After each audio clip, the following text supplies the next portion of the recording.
Oh, hey. Now, I know what you're thinking. Another ad. But hear me out. Representative Ron Barber says he puts you first, but he votes with Obama 90% of the time. Senator Mark Pryor says he puts you first. Representative Annie Custer says she puts you first. Senator Mark Begich says he puts you first. Senator Kay Hagan says she puts you first. Representative Bruce Braley says he puts you first. Senator Jeff Merkley says he puts you first, but she votes with Obama 87% of the time. Hear me out. But he votes with Obama 90% of the time.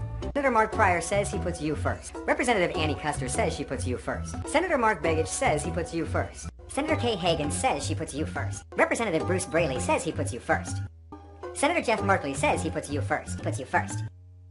Now hear me out. Senator Jeff Merkley says he puts you first. Senator Mark Pryor says he puts you first. Now hear me out. Senator Jeff Merkley says he puts you first. Okay, here's your video.